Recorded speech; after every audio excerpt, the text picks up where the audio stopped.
about you, but my bookshelf is a hot mess. So this November, I am challenging myself to read more books on my bookshelf than I buy or receive. Any books I read on my Kindle or any books I listen to on audio do not count unless I also have a physical copy. So normally before I film, I'd usually tidy up my bookshelf. So here it is in its full glory. It is a complete and utter hot mess. Emma Rees Crime here. I'm a crime and thriller book lover and I occasionally dabble in a little horror as well.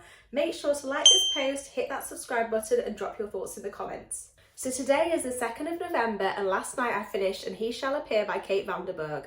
This book has been likened to The Secret History meets Saltburn, but I've not read or watched either of these, so I'm just going to have to take the word for it. So the main character, whose name I have no idea what it is, I don't know if we don't learn his name or if I've just completely missed it. He goes to Cambridge University and he falls under the spell of Bryn, this magical cool guy. This is a little different to the kind of books that I usually read, but I was initially drawn to it because the cover is gorgeous and I did like the sound of it. Unfortunately, this fell a bit flat for me. It started off really strong and I do think it's written well, but the slow burn pace eventually made it a bit boring for me. It's also filled with loads of unlikable characters and they all lack personality. It's out on the 16th of January if you're interested, but I only gave this 3 stars out of 5. So it was 1-0 Emma versus the bookshelves until this happened. Little Brown Book Group very kindly gifted me a lively midwinter murder set during Christmas Eve at a high society wedding, and it's basically a glamorous whodunit. Book 4 in a series. I've not read any of the books, but apparently can be read as a standalone. I'm super excited for this, but I'm going to save it for next month. So we're back down to 1-1 Emma v the bookshelves. Quirkers very kindly gifted me a PR box of a book, which is The Frozen People by Ellie Griffiths. However, it's 2-2 because I finished The Watchers the other night. Anna's car breaks down and she ends up in a forest, and then she comes across this house and she's given a few seconds to run, otherwise they're locking the door. In the building, there's 3 other strangers and all she can hear is the screams from outside. These creatures are called the Watchers and they do not come out in the daylight. At night time, they watch the humans and the humans obliged to keep safe. Not described this very well at all, but I absolutely loved it. It was really fast paced, really hard to put down, and I gave it 4.5 stars out of 5. Personally, I'd like to have known more about the Watchers, and also it ends on a bit of a cliffhanger, but it's a good job that book 2 is out, hey. I'm at a book signing, so 3-2 to the bookshelf. 5-2 to the bookshelves. Little Brown Book Group very kindly gifted me The Retirement Plan. Sounds so funny and it's out in May. Press very kindly gifted me Havoc. I'm going to put the cover here because it is so mesmerising. 6-2. I will be reading this month, so it will end up balancing itself out, but I really need to up my game here. 6-4. Jason Rekulak, who wrote Hidden Pictures, has got a brand new thriller out called The Last One at the Wedding. Reminded me a little bit of The Guest List by Lucy Foley, but it's more of a standard thriller as opposed to a whodunit. When you read it, I think you just got to forget that Hidden Pictures exists because it's nothing like it at all. I thought it had a strong start, but it lost me towards the second half and I ended up giving it 3.5 stars out of 5. I also finished The Night We Lost Him by Laura Dave. A patriarch of a hotel empire falls off a cliff and dies under mysterious circumstances. It's initially deemed as a tragic accident, but his kids aren't so sure and they start to investigate. This book sounds like a thriller, and it's marketed as a thriller. But no way in hell does this read like a thriller. I think this is more of a domestic fiction kind of book. An excellent book to read if you're a romance reader and want to dip your toe into the thriller genre. However, for hardcore thriller fans, beware, this is not what you're going to expect, and for that I gave it 3 stars out of 5. 7-4. This is a drag queen murder mystery and I cannot tell you how excited I am to read it. I just finished The Cleaner by Mary Watson, making it 7-5 to the bookshelves. Title gives it away, but the main character Esme is a cleaner. She gets a 2-month job working at a few houses in an exclusive gated community. Cleaning is the last thing on her mind. The residents caused harm to the person that she loves most in the world.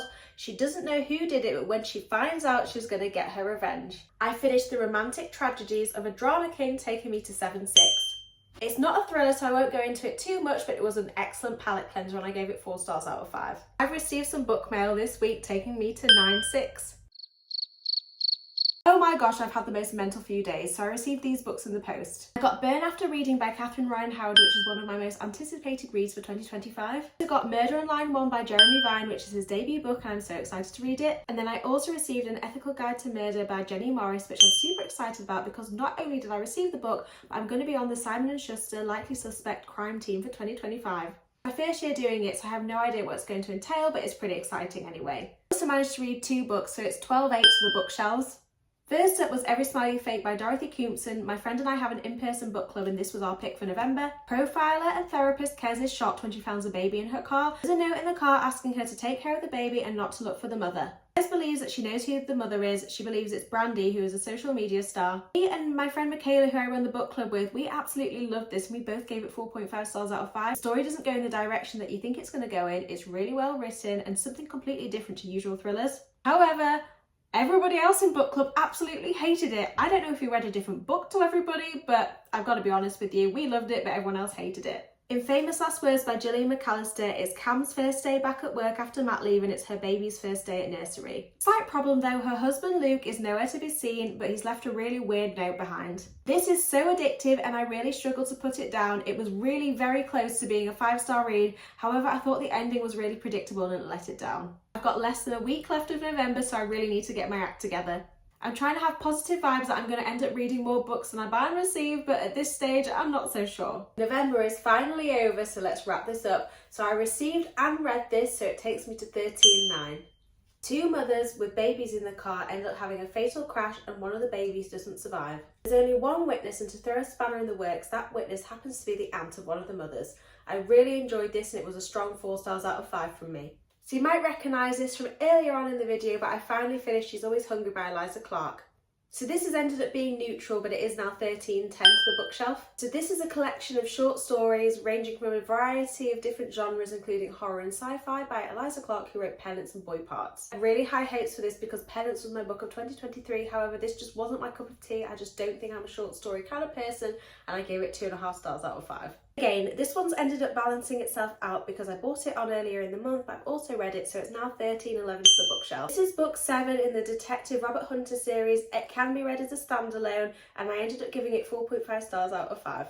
Last but not least, my wonderful friend Ashley gifted me Dead of Winter, so it takes me to 14/11, so on this occasion the bookshelves win. However, in November I actually ended up reading 14 books and a DNF'd one, but one book was borrowed and the other 3 books were Kindle and audiobooks where I just also didn't happen to have a physical copy. So if I stuck to Kindle and audiobooks where I also had physical copies on my shelf, then I would have won this challenge. So that takes me to the end. Thank you so much for watching. Have you enjoyed it? Should I do this again in January? No way am I going to do this in December because I've asked for books for Christmas, so I'm just automatically going to lose. Thank you so much for watching. Let me know what you think in the comments. Thank you. Bye!